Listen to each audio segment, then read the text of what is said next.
अस्सलाम वालेकुम। I am Bilal Saeed from mgsoft.com viewers. आज के इस वीडियो में हम देखेंगे किस तरह से आप एक्सेल फाइल को अपलोड कर सकते हैं हमारे रियो पॉइंट ऑफ सेल में और बल्क डाटा इंसर्ट कर सकते हैं हमारे ट्रांजैक्शंस टेबल में, ताकि आपको वन बाय वन एंट्री ना करनी पड़े। तो यहाँ पर जो एक्सेल का फॉर्मेट है वो इस तरह का होना चाहिए। अगर आपकी एंट्रीज इनकी हैं यानी कि रिसीविंग है, तो फिर आपने इस तरह से एंट्री करनी है।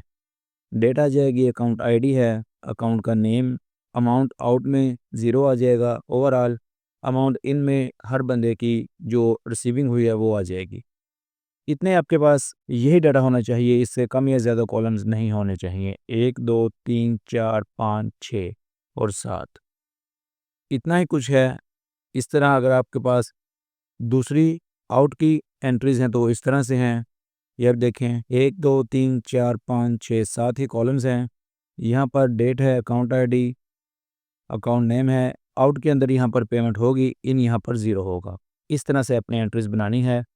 इन की फ़ाइल अलहदा बनेगी, आउट की फ़ाइल अलहदा बनेगी। इसके बाद आपने सॉफ्टवेयर को ओपन कर लेना है। अब यहाँ पर हमारे पास ये बटन है एक्सेल का, इसको मैंने क्लिक किया है। यहाँ पर pick excel file, excel file हमारी जहाँ भी पड़ी होगी हमने ले लेनी है। ये इनकी है, यहाँ पे मैंने इसको लिया है, लोड डाटा का बटन दबाया है। जो भी आपका डाटा होगा वो यहाँ पर आ जाएगा आपके सामने। उसके बाद आपने ये बटन दबाना है सेव टू डीबी का।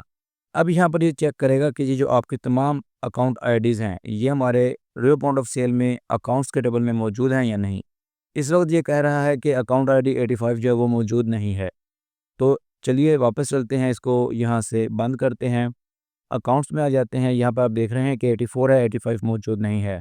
यहाँ पर हम 85 को ऐड कर लेते हैं। नाम हमने रखा था इम्तियाज़ खान, और इसके बाद इसका आपने एड्रेस लिख लेना है जो भी है, और इसका फ़ोन नंबर आ जाएगा। इसकी टाइप आपने लिख लेनी है, कस्टमर है, इसका एरिया है मेरे पास, मैं यहाँ पर लाहौर ले लेता हूँ। मैंने इसको ऐड किया है। अब मैंने इसको बंद किया है। वापस आता हूँ, एक्सेल का बटन दबाया है, पिक एक्सेल फाइल पे क्लिक किया। यहाँ पर आकर इन वाली जो हमारी रिसीविंग वाली फ़ाइल है इसको मैंने लिया है। यहाँ पर इस तरह से ये लोड हो गई। अब मैं ये बटन दबा रहा हूँ सेव टू डीबी का, तो ये तमाम डाटा जो है वो सेव हो गया है हमारे सिस्टम के अंदर। तो ये जो एंट्रीज़ हैं आप देखिए, मैं आपको दिखाता हूँ। यहाँ पर रिसीविंग में यहाँ पर ये हमारी एंट्रीज़ आ चुकी हैं।